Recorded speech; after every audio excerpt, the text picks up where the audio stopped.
So here's the idea. I'm going to give you some arguments for the epistemic approach that have the following form.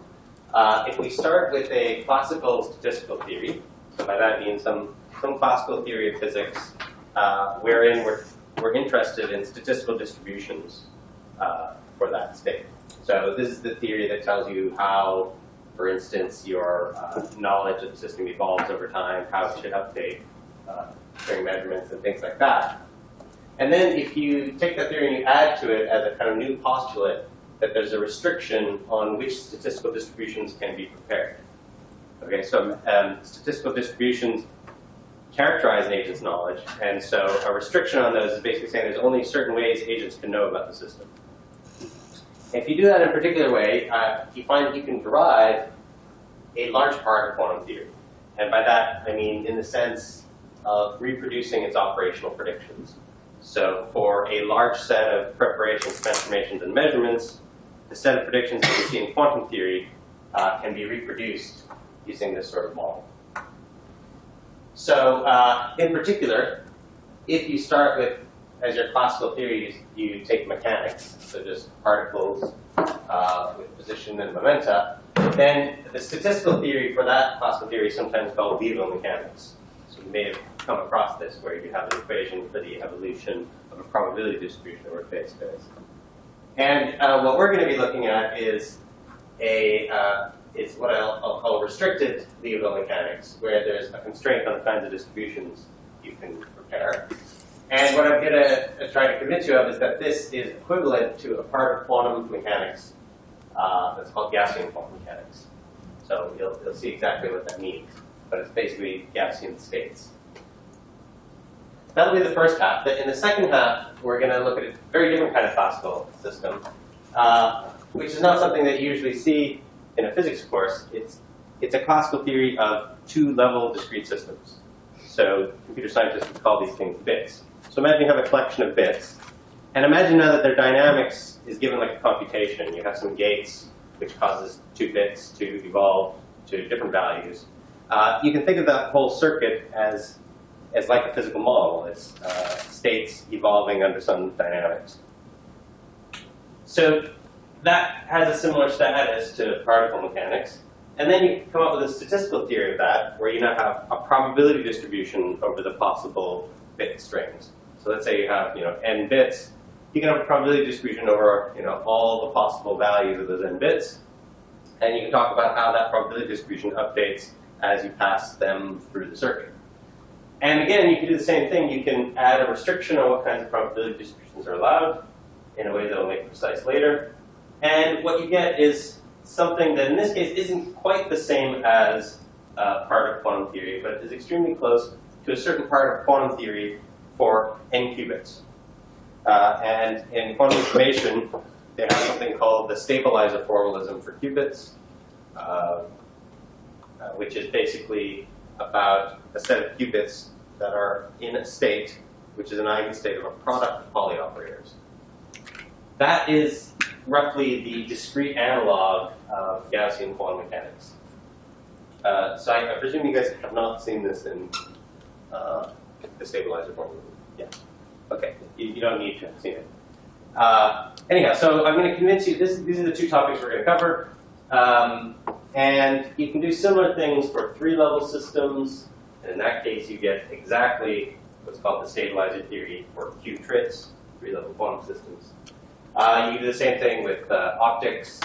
And there you get precisely linear quantum optics, which is a theory that describes any experiment you do in the lab that only involves things like beam splitters, phase shifters, homodyne measurement, squeezers. So there's a whole toolkit of things in a quantum optics lab.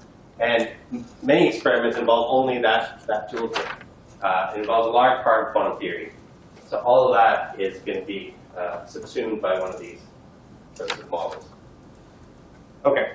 And I mean, the idea is that the success of this sort of approach in deriving part of quantum theory, or at least something very close to part of quantum theory, is that perhaps there's something right about the assumptions that go into these derivations. So we'll start with the case of particle mechanics. So let me remind you how that works. You have a phase space. So if I just have one particle moving in 1D, then the phase space is just this two-dimensional manifold. And a statistical distribution is just some probability distribution of that space that's normalized.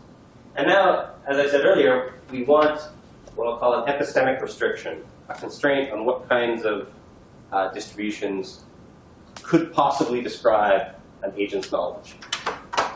And to figure out what the form of that restriction should be, I'll just take some clues from quantum theory itself. So in quantum theory, we have this uncertainty principle, which is slightly more general than the standard form, which would just involve this guy here. These expressions are just the variance for the Hermitian operator's position and momentum.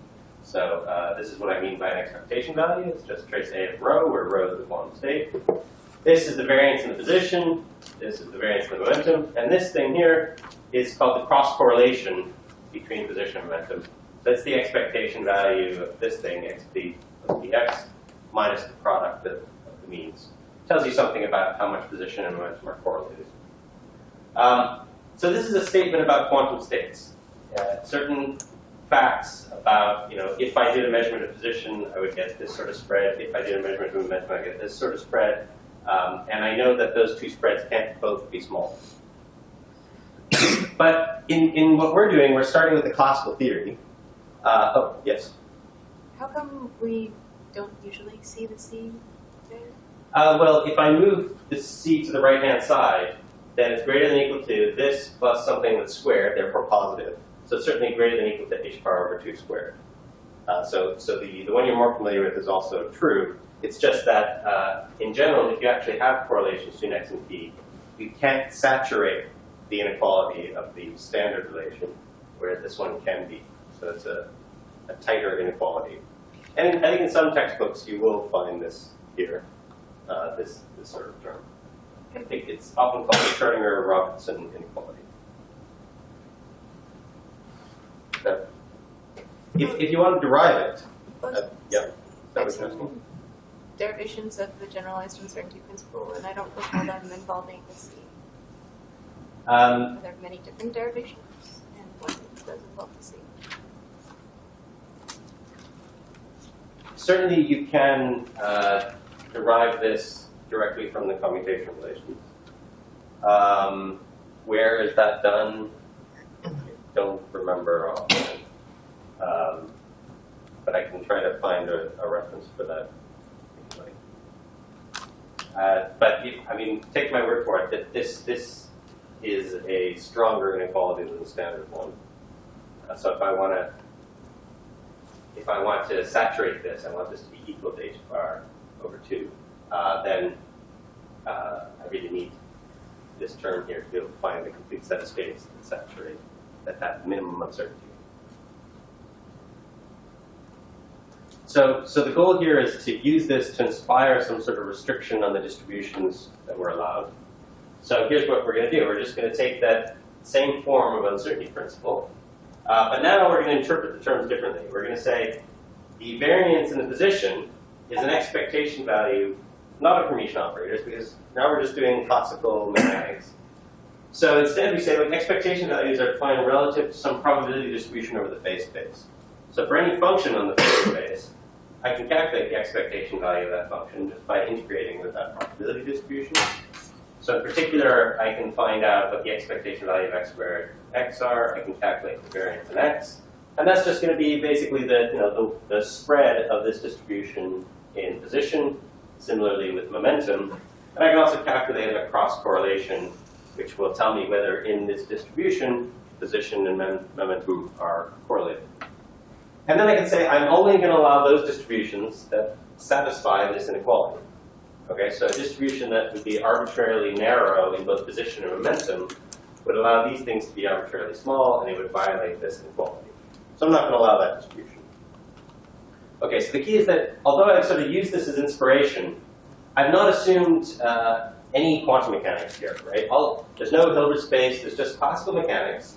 I've introduced a new fundamental constant, h bar, and its role here is to tell you sort of how much you can know simultaneously about position and momentum. So roughly speaking, the area over phase space underneath your probability distribution is roughly h bar. And I want to know what are the consequences of that assumption? Yes?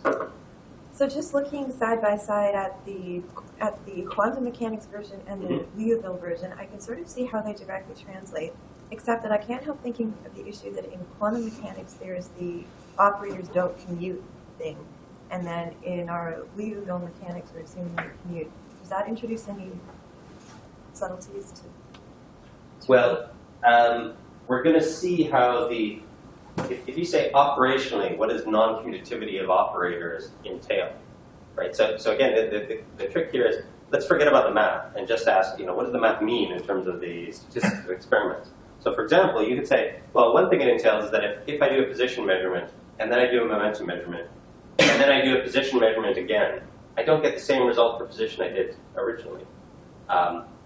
Or another way of putting it is, if I do position then momentum, or momentum then position, I'll get different statistics for the position measurement.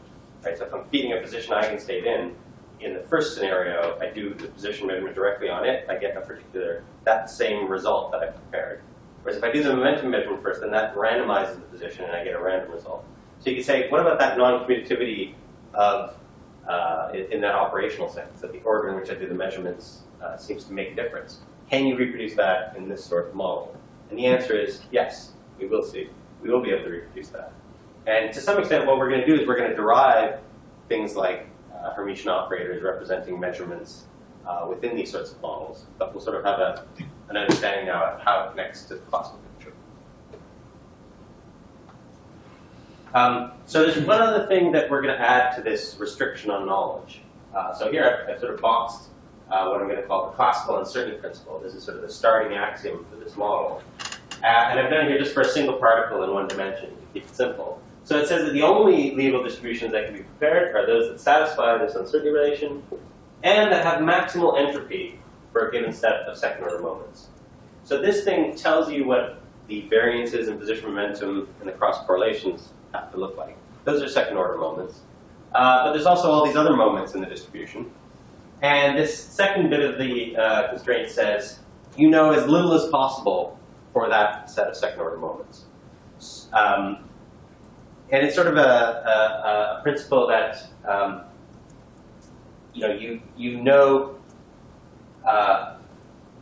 you don't have very refined knowledge of this system. So after you specify these quantities, then you know nothing more than that.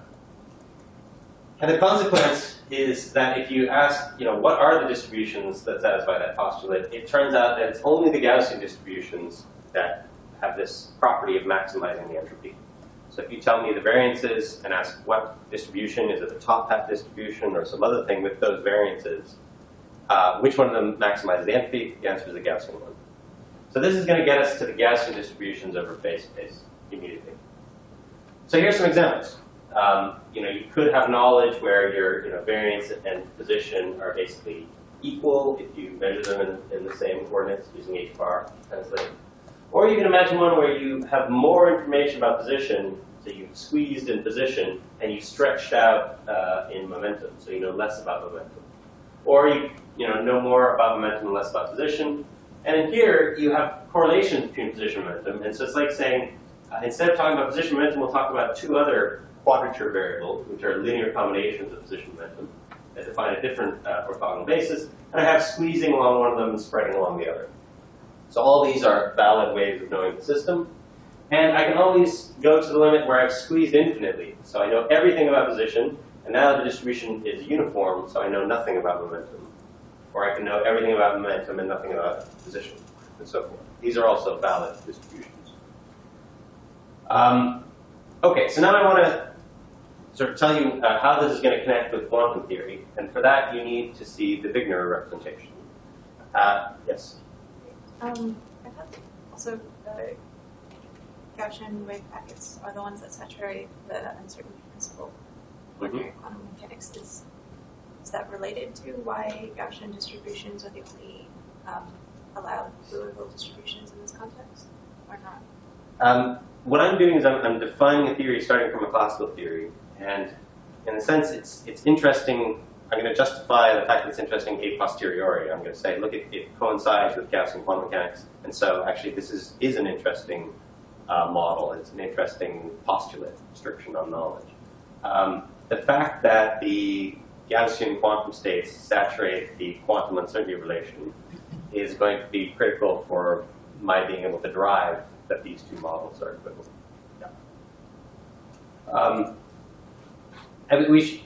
I should mention there's going to be a lot of material today, and it's not important for you to sort of understand how every step of every derivation works. I'm going to try to paint a picture about why these kinds of models are intuitively appealing.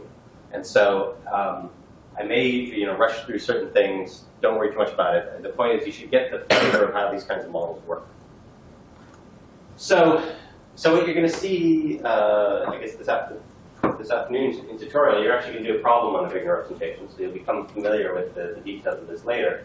But essentially the idea is that there's a set of operators called the phase point operators that label that position momentum, and they form a basis for the space of operators of our system. So I'm going to be able to write any operator as a linear sum of these guys. And so in particular, if I take the inner product of some operator O with all of these guys, remember this is the Hilbert-Schmidt inner product, then I just get some real numbers, because these are Hermitian operators. And I get those real numbers that are labeled by position and momentum. And because this is a complete basis, those numbers have all the information about the operator. So it's just another representation of the operator. But now it's a representation as a real function on phase space. So it's a closer cousin to that probability distribution I just showed you. If the operator you're looking at is Hermitian, then as I said, this thing is a real function. If your operator, like if I, instead of O, I put rho in here, then I get a representation of a state. And if that state is normalized, then you can show that the integral of this function is 1. That's good news, because that's a property that probability distributions have. Furthermore, if the operators O are a set of elements of a POVM, so that they sum to identity, then you can show that the sum over k of these functions, well, that's not quite 1. But if I renormalize these functions with 2 pi h bar, they do something 1. So again, that's a property that these things have in common with the conditional probabilities we would use to represent the POVM classically. And finally, if you ask, well, what does the Born rule look like? Well, it turns out you can show that the inner product between any two operators, like rho and ek, can be rewritten in terms of this representation. So this is a complete representation of rho. This is a complete representation of ek. All I have to do is take the integral over the phase space of the product of these guys, and I get the same probabilities. So that's also good news, because if this were a probability distribution over phase space, and this were as well, this times this was a conditional probability, then this is exactly the formula I would use for calculating the probability of getting outcome k given some preparation procedure. Right? So this should be familiar from last lecture, where here we had lambdas. We were talking about what a realist model would look like. And then finally, if you have some map, a completely positive map E, then that also has a representation, a Wigner representation. So it's going to be something that looks just like a transition matrix. So if these things were probabilities, this would be the probability of transitioning from xp to x prime to p prime. In general, this thing is just a real number right now. And you can calculate it by this expression. So you just act your map on one of those phase point operators, take the inner product with another phase point operator. And what you can prove is that the Wigner representation of the image of rho under that map is just the original Wigner representation, the Wigner representation of rho, times this transition matrix, Wigner transition matrix, integrated over x prime and p prime. Which is, again, if these things were all positive, this is a conditional. If this were a conditional probability and these were probability distributions, this is exactly how we would propagate a probability distribution forward under a classical transition matrix. So the Wigner representation looks a lot like just doing probability theory on phase space. Yes? So just to make sure, so the Wigner representation of ek, Yeah. is that then the probability of getting k conditional on being x? That's right. And with the one caveat that actually it's 2 pi h bar times w dk that is the probability of getting k given xp. And I should also say, if you can show that that thing is positive, then you can interpret it as the probability of k given xp. What we're going to see is that it's not true for all POVMs and all quantum states that these things have positive representations. But for Gaussian quantum mechanics, it is true. And so within Gaussian quantum mechanics, you can use the Wigner representation to understand everything probabilistically. You'll see more of this this afternoon. Okay.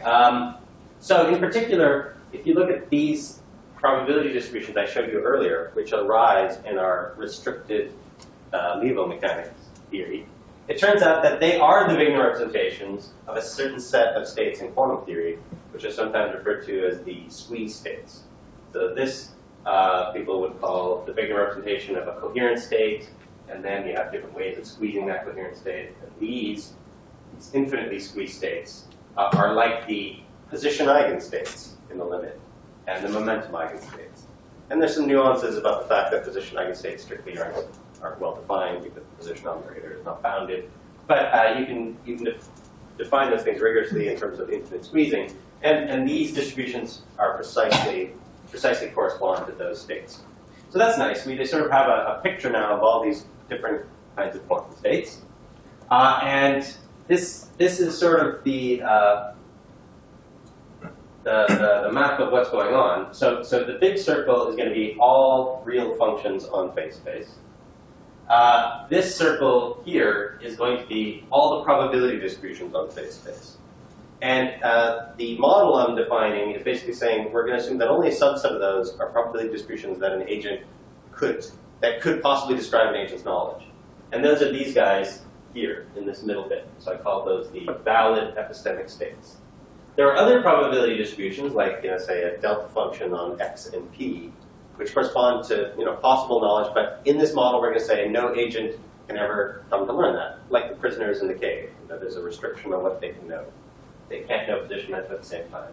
So these are I'll call these the invalid epistemic states. And then over here, we're going to have sort of the Wigner representations of quantum states.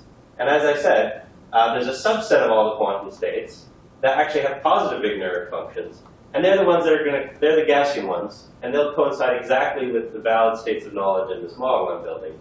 But then there's some other ones, non-Gaussian quantum states. And they have Wigner functions that sometimes go negative. And so they cannot be represented as probability distributions on the phase space. And they're going to be the stuff that this model doesn't capture. Yes, question?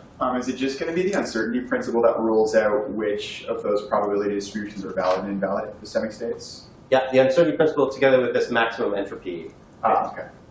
So that I gave you the goods on what that restriction is. You don't need anything more. All right, so here's how we're going to proceed. We're going to say, again, now we're back to classical mechanics. Suppose we know nothing about quantum theory or Hilbert space. And we just say, well, what's the consequence of applying this restriction on how much we know? So we've seen, what kinds of distributions over phase space you can have. Now what if I say, what are the valid transformations? So the game here is, if a transformation takes you from a valid state of knowledge to an invalid state of knowledge, then we rule out that transformation. Okay? So we want to, what's the broadest class of transformations that will keep me within this restricted set of states of knowledge? And what you can show is that it's the group of canonical transformations whose classical Hamiltonians are quadratic in position and momentum. And the reason for that is that the canonical transformations, so these are the Hamiltonian transformations, the one that preserve the form of Hamilton's equations, or equivalently, that preserve the Poisson bracket among variables. These are precisely the ones that preserve the uncertainty principle. So if you start off obeying the uncertainty principle, and you want to make sure that at the end you continue to obey the uncertainty principle, you have to use a canonical transformation. Other transformations that violated Liouville's theorem, for example, that sort of took a whole bunch of points in phase space and brought them down to 1 point. Well, that would obviously take you from a valid state of knowledge to an invalid one. But also, classically, we would say those aren't possible dynamics anyhow. So this isn't much of an assumption because we're just saying, look, it's just standard classical mechanics. We're going to assume that the dynamics of these systems is Hamiltonian. But the second one has more substance. If I want to preserve the Gaussianity of those distributions, right? So I want to make sure that they don't go from, say, a Gaussian to a top hat distribution. So here I'm trying to preserve that maximum entropy property. Well, then it turns out that only the quadratic Hamiltonians do that. And other Hamiltonians will get me out of the Gaussian set. So that quadratic constraint has to do with the particular form of the restriction I chose. But among all of these guys there, you'll find rotations in the phase space. You'll find translations and position of momentum. Also, squeezing operations. Those are all allowed. Yes? Does the only quadratic Hamiltonians restriction, does that rule out any Hamiltonians that represent, I guess, like reasonable classical mechanical things? What do you mean by reasonable classical mechanical things? Because things that should be able to happen in regular classical mechanics, I guess. Sure, yeah, there's, in classical mechanics, we were allowed to build any Hamiltonian. So I could certainly have a particle and stick it in a potential well that is not quadratic, it's quartic or something else. And that particle will obey certain kinds of dynamics. And those sorts of dynamics aren't found in this model. Yeah. Okay. But the point is going to be that even though this is a very limited kind of Hamiltonian, it's going to generate a large part of quantum theory in the sense that, when we're doing quantum foundations, we tend to have a sort of a list of phenomena that we think are, of quantum phenomena, that we think are mysterious by the lights of a classical worldview. So you might put teleportation on the list, and the no-cloning theorem, and the fact that you cannot distinguish non-orthogonal states. And on your list might go. And this is going to be a large part of quantum mechanics in the sense that most of the stuff that will appear on your list is going to be part of this theory. But if on your list, you for some reason you thought that explaining the dynamics under a quartic potential in quantum theory was something really mysterious, then that we won't be able to reproduce that. Yes. Wait, what did you mean by canonical transformation? Canonical. A canonical transformation is one that preserves the form of Hamilton's equations of motion. Okay, so it turns out that these transformations, the ones that preserve my epistemic restriction, correspond, if I ask, well, what about in the Wigner representation of quantum theory, what do these sorts of things correspond to? Because after all, they're representations of phase space. Well, it turns out they correspond to certain unitary transformations that, like for example, these guys here will correspond to the unitary transformation that shifts the position and the momentum by certain amounts. In terms of the Wigner representation, the way I would implement that unitary is just by shifting the position and momentum by the appropriate amounts. So certain unitary transformations in quantum mechanics, when represented in the Wigner representation, look exactly like this. Okay, so that's why this is going to reproduce also the quantum transformations in Gaussian quantum mechanics. If you ask the same question about measurements, you say, well, we've got this restriction on how much we can know. What sorts of measurements are allowed? If there were a measurement we could do that would break that axiom, that would somehow leave me knowing more than I'm allowed to know, then we rule out that measurement. So we ask, what are the measurements that are allowed? Well, clearly a measurement of both position and momentum won't be allowed. But you allow a measurement of just position, so you learn nothing about the momentum. Here I'm drawing the conditional probability of getting a particular outcome of that measurement given any point in phase space. So these are all the different possible position outcomes. You can do a measurement of momentum, or there are also measurements that are sort of fuzzy measurements of position and momentum simultaneously. So they're like Gaussian, but overlap. And again, if you work out the Wigner representation of the POVMs associated with those guys, they are precisely these distributions, these conditional probabilities I'm drawing here. So again, we see this mapping. Okay, so far I've talked about one system, but a lot of the mysterious features of quantum mechanics arise due to entanglement and having more than one system. So the question is, how can we extend this model to more systems? And one way to do it is to use a generalization of the uncertainty principle, which refers to second-order moments for variables on the pair of systems. And that's a nice way of doing it, but I'm going to do it differently here, because it would sort of take us too far afield to do that. So imagine you allow all products of valid epistemic states. That's very reasonable, I told you what you could know about system one. imagine, you can know the same sort of stuff about system 2. So certainly your knowledge of the pair could involve a product distribution of some valid state here, some valid state there. And now, let's imagine that we allow all the linear canonical transformations on the pair of systems. So here's an example. Well, I should say, we allow canonical transformations of the pair systems that have quadratic Hamiltonians now on the pair of systems. So if we do that, then, for example, we're allowing this kind of transformation. So XA, PA, position momentum of system A, is a position momentum of system B. So here's a transformation that takes local variables to global variables. So XA goes to XA minus XB, PA goes to PA minus PB. This is a canonical transformation because if I take the Poisson bracket of these guys, it's the same as the Poisson bracket for those guys, so the Poisson bracket has been preserved.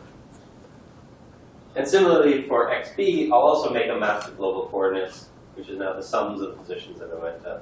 And you can also check that the Poisson brackets is preserved for those guys. So this is a canonical transformation on the pair of systems. So how does what it's going to do is it's going to map a product distribution to a distribution that has correlation between the two systems. Let's see an example. Suppose what I know about system A, for the original product distribution, is its position. So the distribution on that first space is a delta function centered at some position. So I draw it like this. And suppose, this is an example. Suppose for system B, I happen to know the momentum. So there's a delta, that should be a P here, PB. It's a delta distribution over P. And the overall distribution is just the product of these guys. Now I apply the transformation. And because I know that I started out knowing the position of A and the momentum of B, and I know that the position of A gets mapped to the difference of positions, and the momentum of B gets mapped to the sum, then at the end of this transformation, what I'll know is the difference of positions and the sum of momenta. And I'll know that this has the value little a, and that this has the value little b. And that just corresponds to this distribution. So it's a delta function for xa minus xb, centered on A, and a delta function for PA plus PB, centered on B. And if you look at that, you'll realize it should remind you of what's called the Einstein-Podolsky-Rosen state in quantum theory. So in quantum theory, the sum of position operators and the difference of momentum operators commute. Just like here in this classical theory, their Poisson bracket is 0. That's the analog of the operators commuting. And in quantum theory, we can find joint eigenstates of those guys, wherein if I measure the position of this one, I learn the position of that one. If I measure the momentum of this guy, I learn the momentum of that guy. That's exactly what's going on here, except now we're talking about distributions over phase space. So in this distribution, I know exactly what the difference of the positions are. So if I learn the position of A, I can infer the position of B. And I know exactly what the sum of the momenta are. So if I learn the momentum of A, I could infer the momentum of B. So this is the analog within this classical model of a particular quantum state on two particles. Actually, maybe you'd say the most famous quantum state on two particles, which is the EPR state. All right. So if you ask, what about that subset of states of knowledge where you actually know some set of variables, the values of some set of variables? I gave you an example here, where instead of having some sort of Gaussian distribution, I have something that's infinitely squeezed, and there's some set of variables for which I know the outcomes. Similarly here. Well, what are all the sets of variables that you could jointly know? I won't take you through the proof, but you can show that it's those sets of variables that commute relative to the Poisson bracket. Okay, so we have no Hermitian operators in this theory.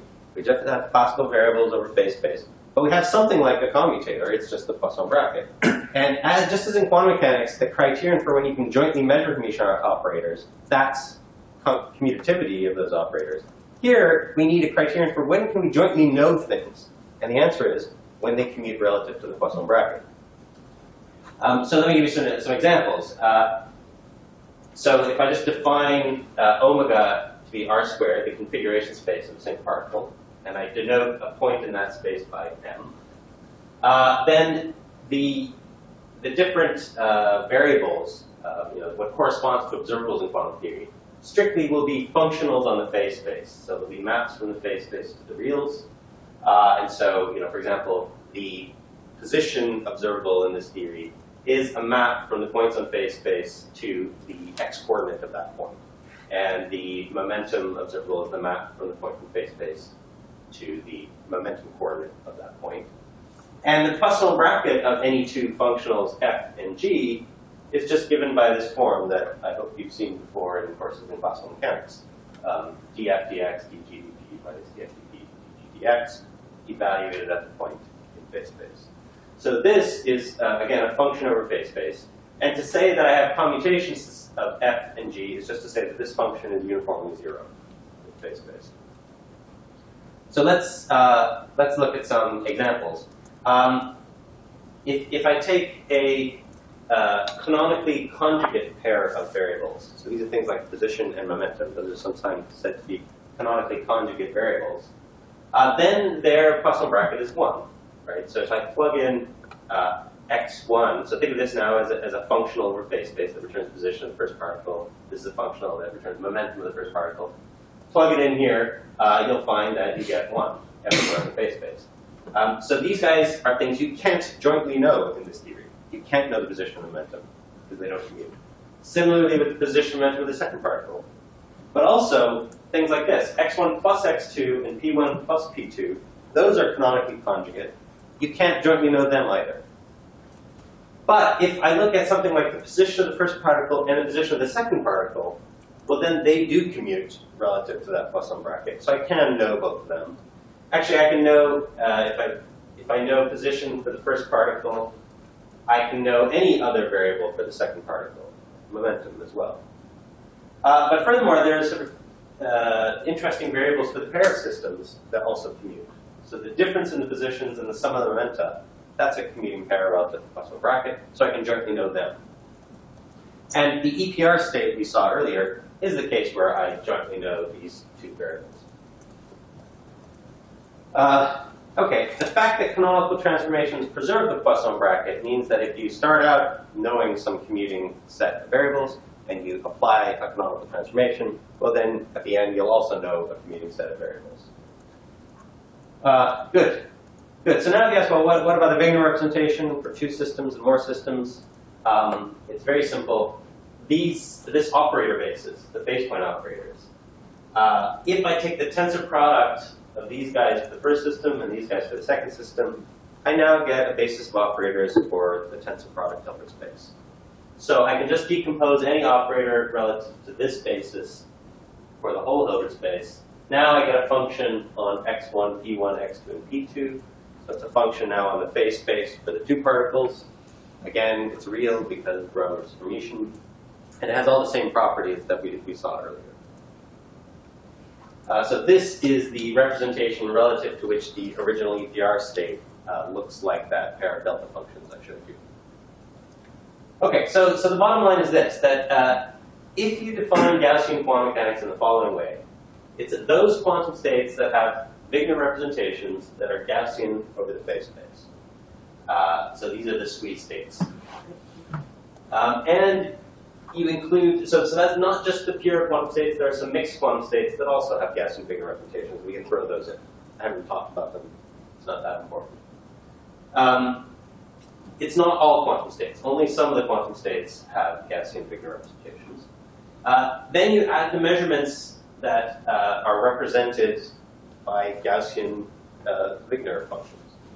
And you have the transformations that basically preserve the Gaussianity of all the states. So I'm not going to spend a lot of time trying to describe those sets rigorously. The point is that this theory I've defined, classical theory, add a restriction on the kinds of distributions, ends up making exactly the same experimental predictions as Gaussian quantum mechanics. Okay, so all the kinds of measurements you can do in either theory give you exactly the same statistics. And in particular, if we want to say, well, what's the connection between the theories? You just need to represent Gaussian quantum mechanics using the Wigner representation. And you have the description of this other theory. Because Gaussian quantum mechanics, all those Wigner representations can be interpreted as probabilities. And so I can just describe it as there really is some underlying point in phase space, and I just don't know which it is. And the reason that measurements have indeterministic outcomes is because I have a lack of knowledge of that underlying point in phase space. Yes? So using the link, you could So suppose you're in a classical theory and you try to measure momentum. Yeah. I suppose that within the classical theory, you can try to derive the expression for the measurement, what to call, I don't know what to call it, the measurement probability distribution. Yeah. But doesn't that match what you would get from the Wigner representation in quantum mechanics? It does, yes. So for example, if I prepare one of those funny states I showed you in the beginning, it's going to have a certain profile over the momentum space if I integrate out position. And if I prepare the corresponding quantum state to that thing, and I do the corresponding measurements, and I ask what's the probability distribution over outcomes, they exactly agree. Yes? So, if that equation in the yellow box means that Liouville mechanics is yields the same predictions as the Gaussian quantum mechanics, Yeah. and if the predictions yielded by a theory don't depend on how we represent the theory or how we write it, then why put that in the Wigner representation there? Well, I could have made that a note afterwards. I mean, I think, yeah, the point really is that this theory is equal to Gaussian quantum mechanics, but more than that, you can sort of, the important element of this theory sort of admits of a very simple interpretation. I have a lack of knowledge of some underlying quantum phase space. My knowledge is represented by these distributions. You can recover that just by taking the Wigner representation of Gaussian quantum mechanics. So the Wigner representation is really the sort of way of translating between a description wherein you have a classical system located in phase space and a description where you have density operators, information operators on Hilbert space. The connection is the Wigner representation. So I think that answers your question from earlier to some extent. Yeah. Okay. So I'll show you just a couple of examples of how mysterious quantum phenomena, or at least quantum phenomena that we feel are mysterious from a classical worldview, how they appear in this sort of model. So the first one I'll look at is what's called the Einstein-Podolsky-Rosen paradox. And the idea there is that you start with an entangled state of two particles. And if you measure, say, the position operator here, you collapse this guy to the other guy to a position eigenstate. And if you measure momentum here, you collapse this guy to a momentum eigenstate. Now, Einstein tried to make an argument that said this assumption of the representational completeness of the quantum state, the idea that the quantum state completely describes the reality, is at odds with locality. And this is an argument that goes all the way back to 1927. So the EPR papers from 1935. But Einstein's argument was simple. He said, look, if the choice of measurement I do over here, I can't do both position and momentum, but I can choose whether I do a position measurement or a momentum measurement. If that influences the kind of quantum state that the system far away comes to be in, then I've influenced the reality of the faraway system by making my choice here. And so what he wants to say is, but if the quantum state over here doesn't represent the reality of that system, but maybe just partial information about it, then maybe all that's happened is I've updated my description of that guy, rather than changing what's going on over here by some spooky action. So back in 1927 and 1935, Einstein wasn't saying quantum mechanics is spooky and non-local. He was saying, if you take the view that quantum states are complete descriptions of reality, then yes, it's certainly spooky and non-local. But maybe there's another way of doing it. And so he had in mind this sort of model we've been talking about. So suppose that you think of the EPR state as really being a probability distribution over some underlying classical reality, position momentum for each particle. And it's this particular distribution where you know everything about the relative positions and the joint momentum, the sum of momentum. But in particular, you know nothing about QA alone, and you know nothing about PA alone. Right? That's one of the features of this distribution, is that it's going to be uniform, it's going to have uniform marginals. So if you ask what's your original knowledge about system B, the answer is a totally flat distribution over the phase space. You have absolutely no information about the properties of B. All your information is about the relative properties of A and B. This is another way of describing what you know. You just know these two variables. Okay, so now you say, suppose you come along to system A and you measure its position and you find some particular outcome. Well, you know that these two systems were correlated in their positions. You know that they had exactly the same position. So once you learn the position of this guy, you say, oh, now I know what the position of the faraway guy is. But I've learned nothing about its momentum. So I update my knowledge from knowing nothing to just knowing the position. I still know nothing about the momentum, so I have a uniform distribution of momentum. So all that's happened under this view of things is my measurement here has led me to update my knowledge of the distance system. Similarly, if I measured momentum on this guy and found some outcome, then I would update I know that these guys were anti-correlated momentum. So whatever I found here, I know that the distant guy has negative that momentum. So I update from this knowing nothing to knowing the momentum, but still knowing nothing about the position. And I can't do both those measurements because the epistemic restriction says, that would be knowing too much. You can only do one or the other. So the idea here is that all along, this faraway system B is at some particular point in space, this one here. And by doing different measurements on A, you can update your knowledge in two different ways. You can resolve your uncertainty about position if you choose, or you can resolve your uncertainty about momentum. But all along, it has a position momentum, and you simply don't know what it is. So that's, roughly speaking, the kind of solution to the PR experiment that Einstein was looking for. Okay, let me consider one other example, which is the collapse rule of quantum theory. So you might say, how does that appear in this kind of model? So whereas in the last example, we were learning about system B by doing measurements on A and knowing something about their correlations, here we're going to learn about system B by doing a direct measurement on it. Okay, so I'm going to draw it like this. I have a system B. I extract some information, say, about the position of B. So Q is going to label the outcome of my position measurement. And then B is going to go into some final state. So B sort of gets transformed to a version of itself later in time, which I'll call B prime. And I'm sort of interested in if I have a certain distribution over B to begin with, what distribution should I assign to B at that later time? So as a particular example, suppose that you start out knowing the momentum of B. So you know nothing about its position, you know everything about its momentum. And then you measure its position. Now, suppose that for a moment, I'm going to do a proof by contradiction, but suppose for a moment that you could do that measurement without disturbing the physical properties of the system at all, or you could just sort of update your knowledge. Well, I already knew momentum, I've just learned position. If that measurement didn't disturb the system at all, I would know everything. I would now know both the position and the momentum. But according to our starting postulate, we're not allowed to know that much. So we would violate the epistemic restriction if that were the case. And that teaches us that it must be that these direct measurements do somehow disturb the state. But we can actually prove that directly by doing a model of the measurement.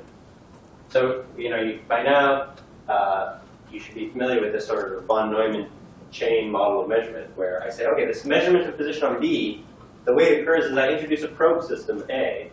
I couple it to B in such a way that it responds to the position of B. So here's a particular kind of coupling. Remember, this is all classical. This is a classical Hamiltonian.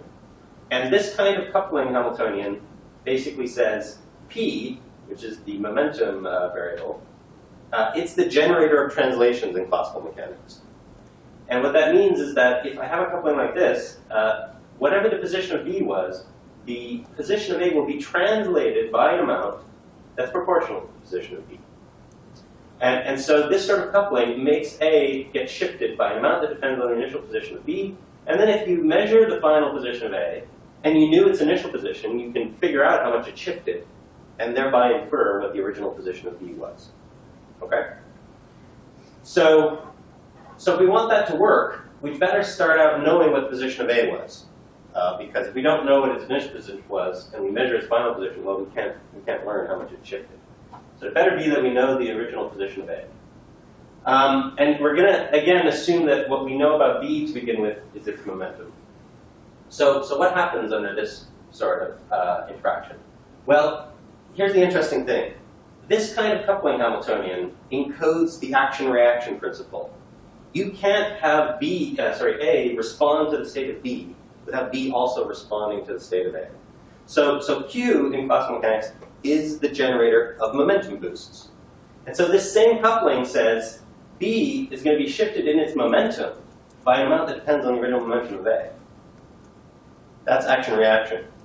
And now here's the key, that you don't know what the initial momentum of A is because of the epistemic restriction. You had to know its initial position, so you know nothing about its initial momentum. So what this says is that B is going to be shifted in momentum by some particular amount, which is well-defined, but you don't know what it is.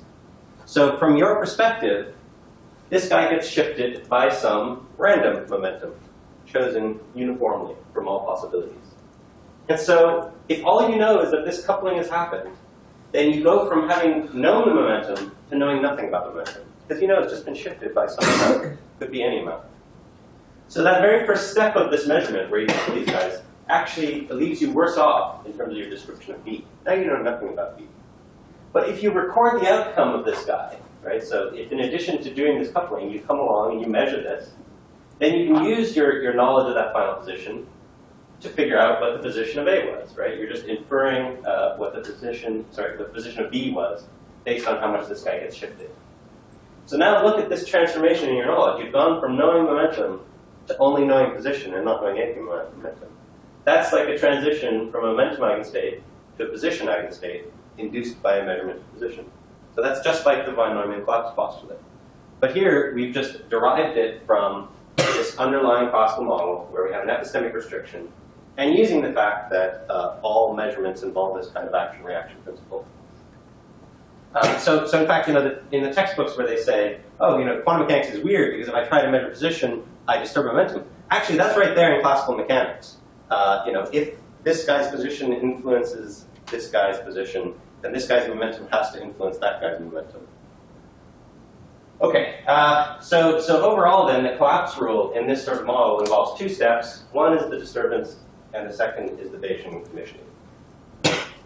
Good. Now, I'm going to spend the last bit of the lecture telling you sort of how all this works in the discrete setting. So I hope I've convinced you thus far that this sort of model gives you a very nice interpretation of Gaussian quantum mechanics.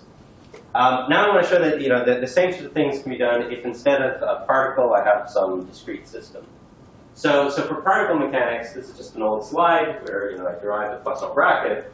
Well, with a discrete system, I don't have notions of derivatives. So I'm going to immediately encounter a problem because I won't have a notion of Poisson bracket.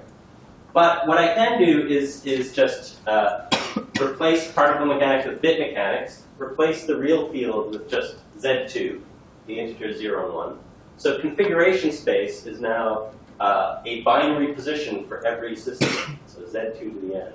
And phase space involves a binary position and a binary momentum, so Z2 to the 2n.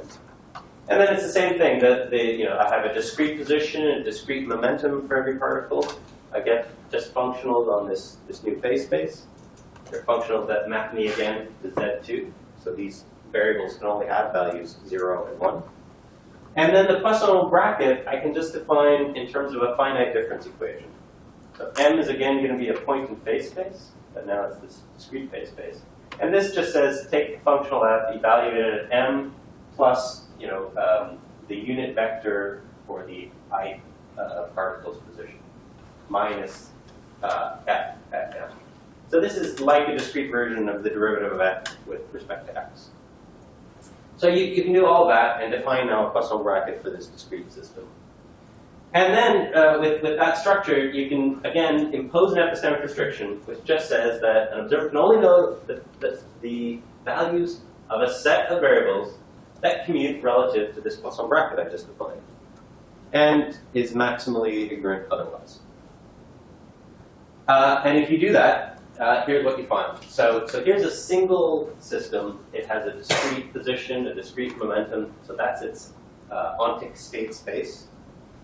If you ask what are the variables that you can know about the system, well, it has a discrete position, a discrete momentum. But I can also have linear combinations of these guys with coefficients drawn from Z2. So x plus p, where this plus now means addition modulo 2. Well, that's another variable you could know about the system. And so no pair of these guys commutes relative to the Poisson bracket, so I can only ever know one of them. If I know x, then these are my possible probability distributions. So here I'm just sort of coloring in a region which is the support of my probability distribution. This really means probability 0 for these physical states and probability half for each of these. So I can know x to be 0, or I can know x to be 1, I can know p to be 0 or 1, and I can know x plus p to be 0. So 0 plus 0 is 0. 1 plus 1 mod 2 is also 0. So that's this. Or I can know that their sum is 1.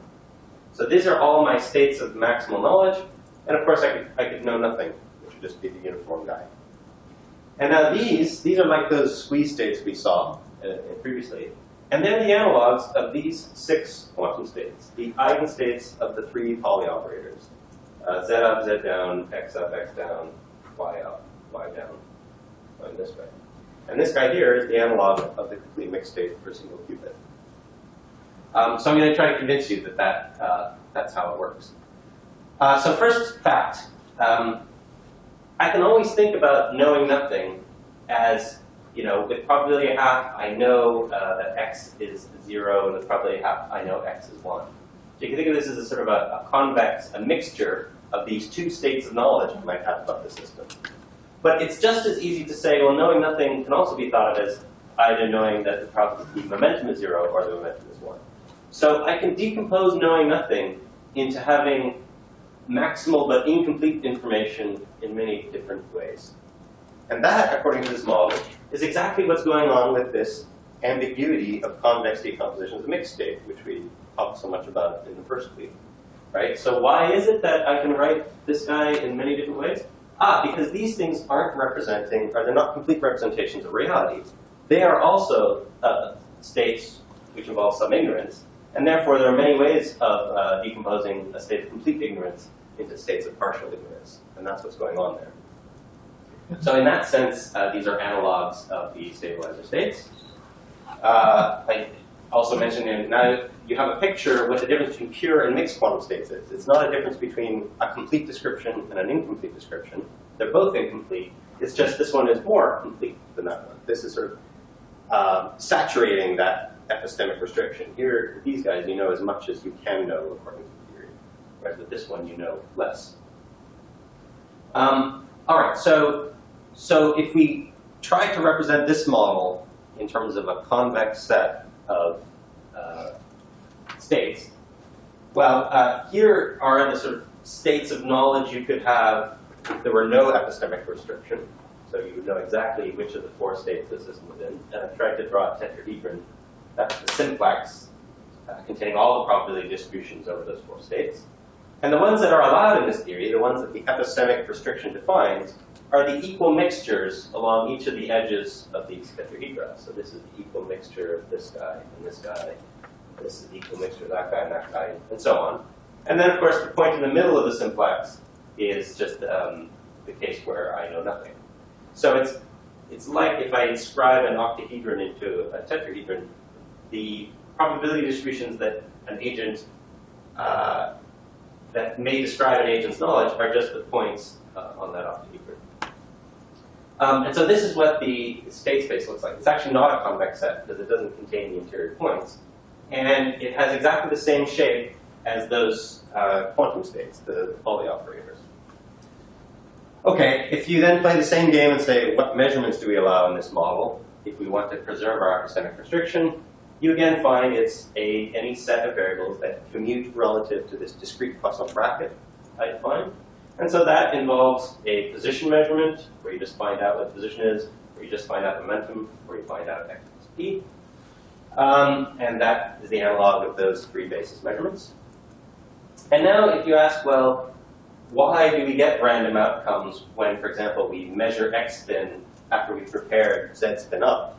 The answer that this model provides is the x spin up state is really a probability distribution over a deeper set of physical states, a discrete position and momentum. It's this distribution.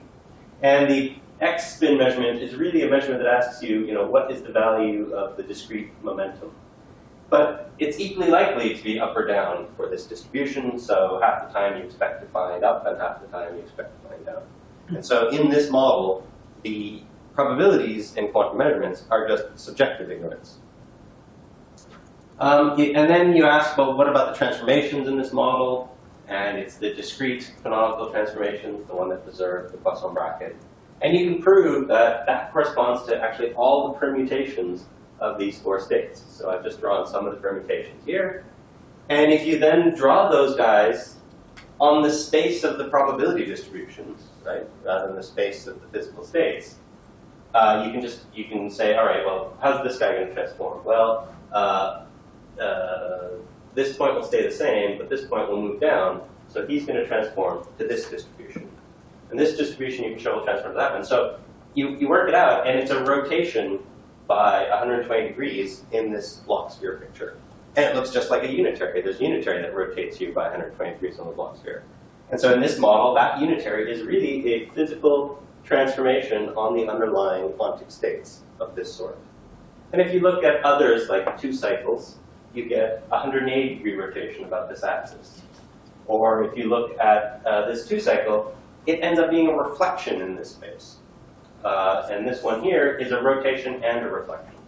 Now that's one of the differences between this theory and quantum theory. In quantum theory, reflections on a block sphere are not valid transformations, whereas in this theory, certain reflections are valid transformations. So at the very beginning I said we're going to get a theory that's very close to the stabilizer formalism for qubits, but not quite there. And this is one of the reasons it's not quite the same. Okay, so these are all the kinds of transformations you can do in this theory. There are 24 of them. If you ask how many unitaries keep you as an eigenstate of Pauli operators, or keep you within that set of Z spin, X spin, and Y spin states, it's exactly 24. And there's an isomorphism between these and the quantum unitaries. They're just the symmetries of the tetrahedron.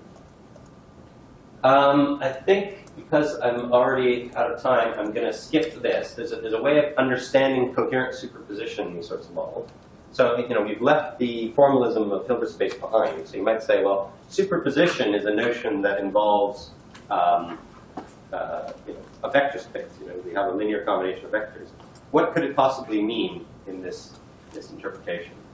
And roughly speaking, if you define superposition differently as if you have a basis 0 and 1 and it's unitated, it takes you from 0 to 1, then find some other unitary such that when I square it, I go to u. Well, then acting that guy on 0 will get you a superposition of 0 and 1. And that sort of definition of a superposition is something for which I can find an analog. Find a permutation that maps me from here to here, take a root of that permutation, and then act that root on the original state, and you'll get certain other states.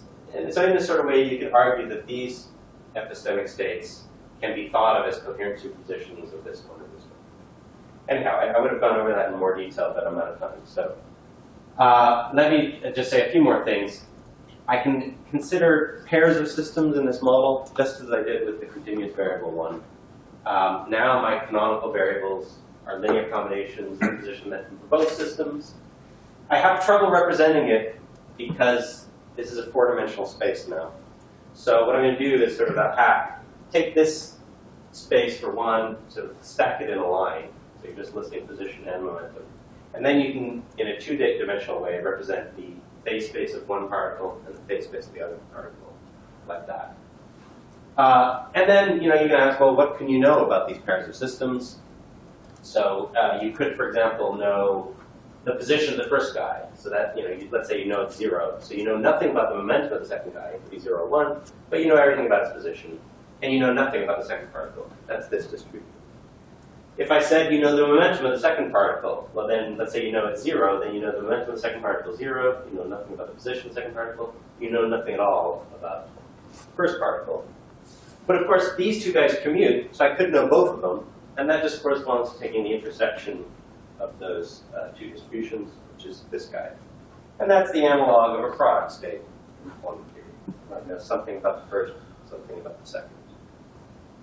But what's cool is that you can also have knowledge of joint variables, like x1 plus x2 and p1 plus p2. You can know them simultaneously. The intersection of these guys, it corresponds to this distribution. This is a nice distribution because it's perfect correlation. The marginals are totally uniform. You know nothing about either system. But if I tell you, say, the position of the first guy, you can infer the position. And the momentum from here, you can infer the momentum. So it's just a discrete version of everything we saw before. It's the analog of entanglement for qubits. Okay, now I'm really going to brush through. You have analogs of measurements in this sort of theory. You have analogs of permutations or transformations on the underlying space. There's a nice one. And you can understand the steering phenomena and the collapse phenomena in exactly the same way that we saw before. It's just everything's discrete. And let me really go over time by telling you one last thing, because I think it's cool. You saw teleportation in the last tutorial. And I want to try to convince you that this model of qubit quantum mechanics, sort of removes the mystery from the teleportation protocol.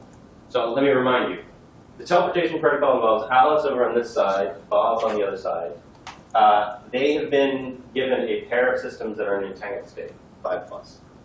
Alice is given a new system, which is this element of the circuit diagram here, in some state that she doesn't know. And then she comes along to it, does a Bell basis measurement. So she takes her half of the entangled pair, this new system, does a Bell basis measurement, communicates the result over to Bob, and then does a Pauli unitary on his system. And the whole process recovers the final quantum state of this guy is exactly what the initial quantum state of that guy was. And the apparent mystery here is that although it takes a number of real parameters to describe that quantum state, and therefore an infinite amount of information, yes, how many bits does it take to describe that guy? The answer is an infinite number. Nonetheless, Alice has only communicated 2 bits of information over to Bob, right? Just the outcome of her measurement. So how is it that you're able to reproduce on Bob's side something that takes an infinite number of bits of information to describe using only 2 bits of communication? I would say this is, mysterious if you think of that quantum state as a description of the reality of this guy. It's very hard to see how you can run that. But here's the sort of model that you get if you think of quantum states as representing knowledge, in particular using this sort of epistemically restricted model. Well, when you say that these 2 guys are prepared in this entangled state, you're really saying they're prepared in such a way that all I know is the correlations between their discrete positions and momenta. I know nothing about their individual positions or momenta. But I have very good knowledge of the correlation between them. And then this guy is provided to me by somebody else in some physical state. I don't know what it is, and I have no knowledge of it. Alice does a measurement which basically reveals something about the relationship between these 2 systems. So she's actually, this measurement here is a measurement of x1 minus x2 and p1 plus p2, discrete versions of these. So she gets 1 of 4 outcomes. So those outcomes can be described as, they have the same position and the same momenta, or this guy's position is different by 1 from this guy's, and their momentums are the same. Or, their positions are the same, but their momentums are off by 1. Or both their positions and their momentums are opposite. Those are her 4 outcomes. So what happens? Well, suppose she gets the first one. She says, oh, their position and momenta are the same. So she knows that these guys have the same position and momenta. So immediately she says, oh, now I know exactly something about this guy. Whatever the physical state of he was, he'll have exactly the same physical state. That's what I've just learned by my measurement. But if I instead find that this guy's position is 1 more than this guy's, I just tell my buddy over there, okay, shift the position of that up by 1. Now it's the same state as whatever was fed in here. And so on for all the possible outcomes. So the magic here is that even without knowing what the state of this guy was, by learning about the relationship between these 2 systems and knowing the relationship between these 2 systems, I can always modify this guy so that it does have the same state as this one, regardless of what that state was, without ever having to learn what it is. And the reason it sort of solves the mystery of teleportation is that if I ask, what are all the epistemic states? What's the number of parameters I need, or the number of bits I need to describe all the possible states of knowledge that can be fed in here? Right? That's like all the quantum states.